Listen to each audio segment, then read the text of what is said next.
ნუ ეს არ ვიცი რა გითხრათ, არის ჩიხი, რომელიდანაც მხოლოდ ერთადერთი გამოსავალია, ეს არის ახალი არჩევნები.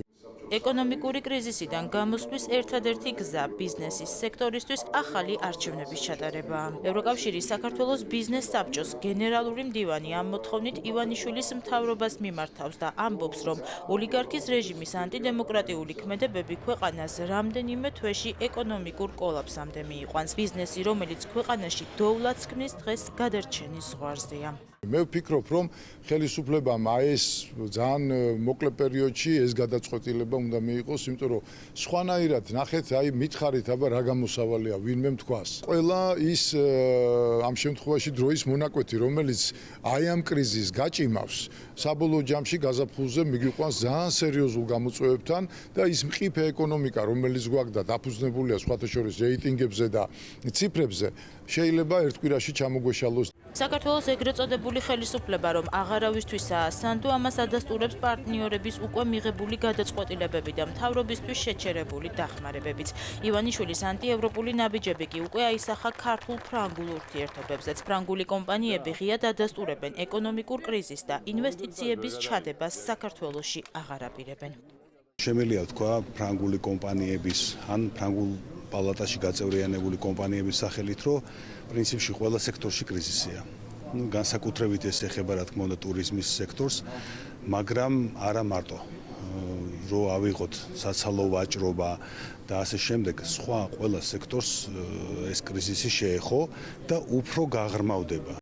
ბიზნესმენები ეკონომიკურ კოლაფსთან ერთად ლარის კიდევ უფრო გაუფასურებასაც აანონსებენ. ამბობენ, რომ ეს პროცესი შეუქცევადი იქნება. ბიზნეს სექტორი საჯარო მოხელეებს მოუწოდებს, რომ დადგნენ ისტორიის სწორ მხარეს და მათ ახსენებენ იმასაც, რომ სახელმწიფო ბიუჯეტი და ეკონომიკა სწორედ მათ გადასახადებზე და შემოსავალზე დგას.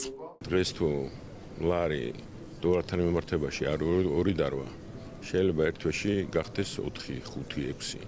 და ამის გასვლის კუპონს. და საზოგადოება, რომელიც ბიზნესში არა და განსაკუთრებით სახელმწიფო სექტორში მუშაობს, მათ კარგად უნდა იცოდნენ, რომ ის ხელფასები, რომელსაც იღებენ იმ გადასახადებიდან, რომელსაც ჩვენ ბიზნესი ვიხდით. აქედან გამომდინარე, ჯობია რომ დაფიქრდეს საზოგადოება. სანქციების ეფექტი მძიმე შედეგს მოიტანს საბანკო სექტორისთვისაც. იმ შემთხვევაში, თუ ბანკები არ შეუჩერებენ გადარიცხვებს სანქცირებულ პირებს, მოსალოდნელია, რომ მეორადი სანქცირების ქვეშ თავად ბანკებიც აღმოჩნდნენ, რაც ქვეყნის ეკონომიკას საბოლოოდ ჩამოშლის.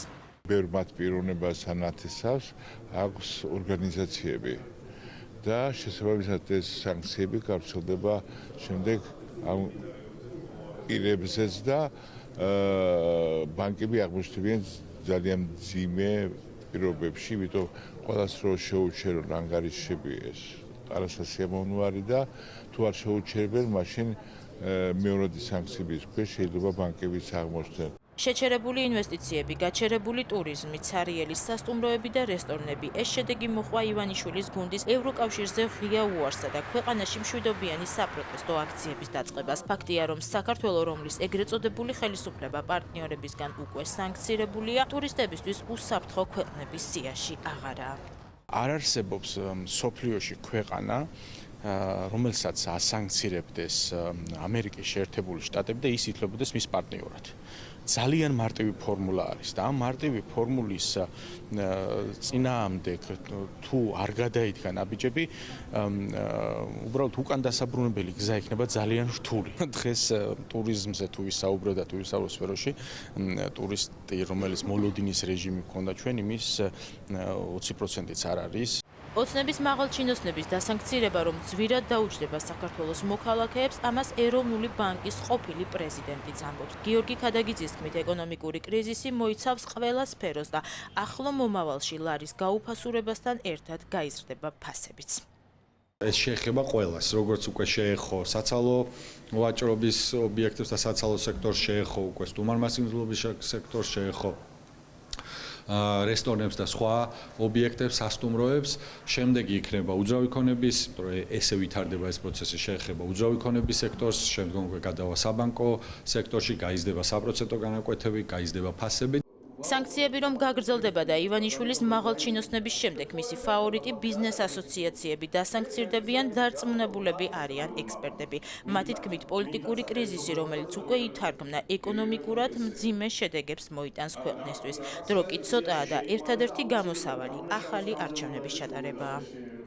ბიზნესის პოზიცია შეიძლება იყოს გადამწყვეტი ამ ქვეყანაში რეალური კრიზისიდან რეალური გამოსავლის მიღების თვალსაზრისით, იმიტომ რომ წინააღმდეგ შემთხვევაში ჩვენ ყველას ამ ქვეყანას, ჩვენ მოქალაქეებს გარდაულად ელოდება ეკონომიკური სირთულეები. სანქციები ნელ-ნელა, რა თქმა უნდა, ეკონომიკას ძირს გამოუთხრის აბსოლუტურად. და სანქციები არ გაჩერდება მხოლოდ თანამდებობის პირებზე, თუ რეჟიმი გააგრძელებს დემოკრატიის უკუსულას, რა თქმა უნდა, სანქციები მიადგება იმ ბიზნესებსაც, რომლებიც ხარდაჭერას უკეთებენ ამ, ესე ვთქვათ, რეჟიმს. ევროკავშირის საქართველოს ბიზნეს საბჭოს ორგანიზებით დღეს მრგვალი მაგიდის ფორმატში სხვადასხვა ბიზნეს ასოციაციების წარმომადგენლები და ექსპერტები შეიკრიბნენ. თავისუფალი ბიზნესი, რომელზეც ქვეყნის ეკონომიკა დგას პოლიტპატიმრების დაუყოვნებლივ გათავისუფლებასა და ახალი არჩევნების ჩანიშვნას ითხოვს.